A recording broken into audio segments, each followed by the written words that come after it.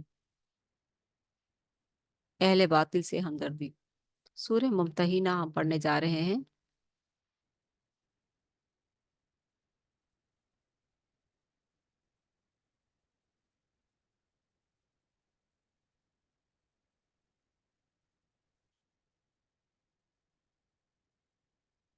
سورہ ممتحنہ مدنی صورت ہے۔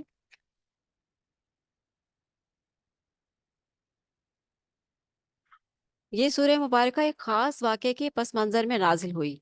سن 8 ہجری میں نبی علیہ الصلوۃ والسلام نے مکہ کی طرف پیش قدمی کا منصوبہ بنایا، کیونکہ اب مدنی صورت ہے، مدنی دور ہے، لیکن اب جو حالات ہیں وہ اس طرف آ گئے ہیں کہ اللہ کے رسول صلی اللہ علیہ وسلم نے مکہ کی طرف پیش قدمی کا منصوبہ بنایا۔ آپ صلی اللہ علیہ وآلہ وسلم چاہتے تھے کہ یہ منصوبہ خفیہ رہے، مسلمان اچانک مکہ پہنچ جائیں، اہل مکہ کو مقابلے کی تیاری کا موقع نہ ملے اور بغیر خون ریزی کے مکہ فتح ہو جائے۔ نیت کتنی پیاری تھی نا، کہ خون ریزی بھی نہ ہو، مسلمانوں کی طاقت وہاں پہنچے اور مکہ فتح ہو جائے اور ایک بھی جان ضائع نہ ہو، بھلے وہ مشرک کی تھے، بھلے وہ مشرک ہی تھے۔ اللہ کے رسول کی دیکھیں کتنا خوبصورت اخلاق کا کتنا بڑا معیار ہے، مقام ہے، دیکھیں انک لعلی خلق عظیم، کہ اس منصوبے کو خفیہ رکھنے کا یہ راز تھا کہ ایک بھی خون ریزی نہ ہو، ایک بھی جان نہ ضائع جائے۔ کتنا پیارا، کتنی پیاری نیت تھی نا، مسلمان اچانک مکہ پہنچ جائے، اہل مکہ کو مقابلے کی تیاری کا موقع نہ ملے اور بغیر خون ریزی کے مکہ فتح ہو جائے۔ ایک بدری صحابی، ایک بدری صحابی حضرت حاتب بن ابی بلتع بل بلتسا کے اہل خانہ رضی اللہ عنہ کے اہل خانہ مکہ میں تھے۔ یہ جو صحابی تھے جن کا نام بیان ہوا ہے یہاں پر، ان کے اہل خانہ مکہ میں تھے۔ آپ رضی اللہ عنہ نے چاہا کہ اہل مکہ پر ایک احسان کر دیں تاکہ وہ ان کے اہل خانہ کو کوئی نقصان نہ پہنچائیں۔ مشرکین مکہ، انہیں اپنے اہل خانہ کے سے کا ڈر تھا کہ کہیں مشرکین مکہ ان کو نقصان نہ پہنچائیں۔ انہوں نے سرداران قریش کو ایک خط کے ذریعے مسلمانوں کی لشکر کی آمد کی اطلاع دینے کی کوشش کی، کیونکہ صحابہ کرام سے تو اللہ کے رسول مشورہ کرتے تھے نا، ان میں یہ صحابی بھی تھے۔ انہوں نے قریش کے سرداران قریش کو ایک خط کے ذریعے مسلمانوں کے لشکر کی آمد کی اطلاع دینے کی کوشش کی۔ ابھی پہنچی نہیں تھی یہ اطلاع، آپ صلی اللہ علیہ وآلہ وسلم کو وحی کے ذریعے اس کوشش کی اطلاع ہو گئی، وحی آ جاتی تھی نا آسمان سے، اور اس بات میں جو تھی حکمت چھپی ہوئی تھی، یہ بات ان کو نہیں پتہ چلنی چاہیے تھی، اللہ تعالیٰ نے فوراً مدد کی کہ وحی کے ذریعے اس کوشش کی اطلاع ہو گئی۔ اس سورہ مبارکہ میں حضرت حاتب رضی اللہ عنہ کو متوجہ کیا گیا کہ حق کے دشمنوں سے ہمدردی انسان کو راہ حق سے دور کر دے گی۔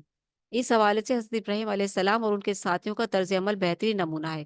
حضرت ابراہیم علیہ السلام نے بھی اپنے اہل و خانہ کو چھوڑا تھا نا اسلام کی خاطر، دین کی خاطر، والد تھے، والد کو چھوڑا تھا نا، اہل خانہ کو چھوڑا تھا نا اللہ کی خاطر۔ تو اس لیے کہا جا رہا ہے کہ دیکھو جب اللہ کی خاطر تم آ گئے ہو تو پھر اب تم اپنے پچھلوں کو مت یاد کرو، الا یہ کہ وہ ایمان کے دائرے میں آ جائیں، پھر وہ تمہارے ہیں۔ انہوں نے اپنی قوم سے صاف صاف کہا، ابراہیم علیہ السلام کی بات ہے کہ انہوں نے اپنی قوم سے صاف صاف کہا کہ ہم تم سے اس وقت تک کے لیے اعلان بیزاری کرتے ہیں جب تک تم اللہ پر خالص توحید کے ساتھ ایمان نہیں لے آتے، جب تک تم ان بنے ہوئے بتوں بزرگوں کو چھوڑ نہیں دیتے، تب تک ہم، اور جب تک تم توحید پر نہیں آ جاتے، ہم تب تک تم سے اعلان بیزاری کرتے ہیں۔ اللہ ہمیں اس طرز عمل کی پیروی کی توفیق عطا فرمائے، آمین۔ اس میں کیا کیا مل رہا ہے دیکھیں، آج کے اس دور میں بھی جو ہے بہت سے پیرنٹس یا بہت سی اولادیں بے راہ روی میں ہے نا، جاتے ہیں نا اللہ کو چھوڑ کر اوروں کے بھی آستانوں پر، اوروں کے بھی دروں پر، ہم کہ یہ ہمارے بزرگ ہیں، ہم انہیں نہیں چھوڑ سکتے، چلو ہمارے ساتھ، چلو یہ ذمہ داری ہے، یہ کرنی ہے پوری، آج وہاں چادر چڑھانی ہے، آج وہاں لنگر بانٹنا ہے، چلو، اولاد کو مجبور کر رہے ہیں یا ماں باپ کو اولاد مجبور کر رہی ہے، اگر کوئی ہدایت یافتہ ہے ان میں سے تو صحیح سچائی کیا ہے؟ اللہ کی اطاعت، ایسے میں ساتھ نہیں دینا ہے، ایسے میں ان کے ساتھ بدتمیزی نہیں کرنی، لیکن ان کے ساتھ اس معاملے میں ان کا ساتھ نہیں دینا کہ کیا کریں، اما ابا ہی کہہ رہے ہیں جانا تو پڑے گا، نہیں، نہیں جانا، نہیں جانا، وہاں نافرمانی کرنے کا حکم ہے لیکن بدتمیزی کے ساتھ نہیں۔ خواتین، رکن نمبر 2، خواتین کی بیعت۔ اس رکن میں اجازت دی گئی کہ ایسے کافر جو اسلام یا مسلمانوں کے خلاف کسی سازش یا مہم میں شریک نہ ہو، اس رکو میں اجازت دی گئی کہ ایسے کافر جو اسلام یا مسلمانوں کے خلاف کسی سازش یا مہم میں شریک نہ ہوں، ایسے بھی تو کافر تھے نا جو امن پسند تھے، جو کافر بھی تھے اور مسلمانوں کے خلاف کسی سازش میں بھی شریک نہیں ہوتے تھے، ان سے حسن سلوک اور برابری کی بنیاد پر تعلق رکھے جا سکتے ہیں، اور انہیں اسلام کی دعوت بھی دی جا سکتی ہے، شاید وہ متاثر ہو جائیں۔ ایسے عناصر سے ہرگز دوستی نہ کی جائے جو اسلام یا مسلمانوں کے خلاف سازش اور مہمات میں شریک ہوتے ہیں۔ ایک ہوتے ہیں نا جو سازشوں میں مہمات میں شریک نہیں ہوتے، ان کے ساتھ تو حسن سلوک کا حکم دے دیا گیا، اور جو ایسے لوگ ہیں جو مسلمانوں کے خلاف سازش اور مہمات میں شریک ہوتے ہیں، ان کے ساتھ ہرگز دوستی نہ کی جائے۔ مسلمانوں اور مشرکین کے درمیان نکاح کا معاملہ بھی جائز نہیں۔ مسلمان عورت کا مشرک شوہر سے نکاح ٹوٹ چکا ہے، جو مکی مسلمان عورتیں ایمان لے آئیں اور وہاں آ گئی مدینہ، اور وہ مکہ میں ہیں ان کے شوہر، تو اب ان کے نکاح ٹوٹ چکے ہیں، ٹھیک ہے، اب وہ کسی مسلمان سے نکاح کر سکتے ہیں، وہ ان کے نکاح کے دائرے سے نکل چکی ہیں، اس شوہر کو طلاق نامہ بھیجنے کی ضرورت نہیں ہے، اسلام ہی کافی ہے اس طلاق نامے کے لیے، لا الہ الا اللہ محمد رسول اللہ ہی اس طلاق نامے کے لیے کافی ہے، اب وہ کسی مومن مرد سے نکاح کر سکتی ہے، ٹھیک ہے۔ کوئی بھی مشرکہ عورت جب مسلمان ہوتی ہے تو وہ اپنے مشرک شوہر کے نکاح سے نکل جاتی ہے۔ مسلمان عورت کا مشرک شوہر سے نکاح ٹوٹ چکا ہے، اسی طرح مسلمان مرد کو چاہیے کہ وہ مشرک بیوی کو آزاد کر دے۔ نبی علیہ صلاۃ والسلام کو تلقین کی گئی کہ وہ مومن خواتین سے اس عہد پر بیعت لیں کہ وہ شرک، چوری، زنا، اپنی اولادوں کو قتل اور بدکاری کی تہمت لگانے کا جرم نہیں کریں گی۔ اپنی اولادوں کو قتل کون کرتی ہیں؟ عورتیں، عورتوں سے بیعت لی گئی۔ عورتیں کیا کرتی ہیں آج کل کی؟ ذرا سا پتہ چلا کہ وہ پریگننٹ ہیں اور پہنچ جاتی ہیں ہاسپٹل، ابھی بچہ نہیں چاہیے، نہ سسرال میں پتہ چلا کسی کو، نہ شوہر کو پتہ چلا، اپنی منمانیاں کرتی ہیں نا، پہنچ جاتی ہیں ابورٹ کروا کر گھر آ جاتی ہیں، کسی کو کان و کان خبر نہیں ہوتی، کسی کو کان و کان خبر نہیں ہوتی۔ اللہ کو تو پتہ ہے نا کہ تو اپنی اولاد کو قتل کر کے آئی ہے، اللہ کو تو پتہ ہے نا کہ تو نے اپنے جگر کے ٹکڑے کو قتل کیا ہے، تو اپنی اولاد کو قتل کر کے آئی ہے، اب تجھے بتاؤں گا میں۔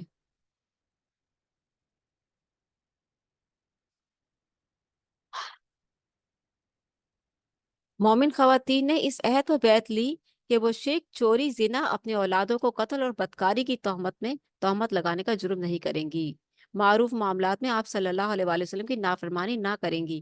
آپ صلی اللہ علیہ وآلہ وسلم نے مردوں اور خواتین دونوں سے بیعت لی،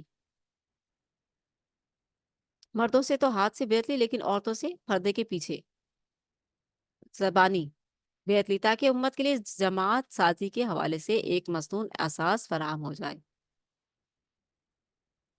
سورہ صف، جہاد و قتال کی فی سبیل اللہ، اس جہاد و قتال فی سبیل اللہ کا بیان، مدنی صورت ہے۔ رکن نمبر 1، غلبہ دین کی جد و جہد کے لیے سب کچھ لگا دو، مدنی دور ہے، مہاجرین ہجرت کر کے آ چکے ہیں، انصار مدینہ نے مہاجرین کو خوش آمدید کہا ہے، دونوں نے ایک دوسرے کو گلے لگایا ہے، دونوں ایک زبردست طاقت بن کر سامنے آئے ہیں اللہ کے رسول صلی اللہ علیہ وسلم کی تعلیم و تربیت میں، اور اللہ کے رسول صلی اللہ علیہ وسلم کی جو تربیت تھی وہ اتنی پیاری تھی کہ جو بھی لوگ آپ کے پاس بیٹھتے تھے وہ کندن بن جاتے تھے، اور مہاجرین تو اس گھاٹی سے گزر کر آئے تھے اللہ کے رسول صلی اللہ علیہ وسلم کے ساتھ، وہاں مشرکین نے مکہ کا ظلم سہ کر اس گھاٹی سے آئے تھے، کندن بن گئے تھے، اور یہاں پر اللہ کے رسول صلی اللہ علیہ وسلم نے انصار مدینہ بھی جو تھے آپ صلی اللہ علیہ وسلم کی جو آ، آئی ان میں تربیت میں آئے تو یہ بھی کندن بن گئے۔ اتنے خوبصورت لوگ تھے یہ، پیارے لوگ تھے یہ، خوبصورت لوگ تھے یہ، صحابہ کرام تھے یہ، صحابیات تھیں یہ، جن کے لیے اللہ تعالیٰ نے کہا رضی اللہ عنہم ورضوا عنہ،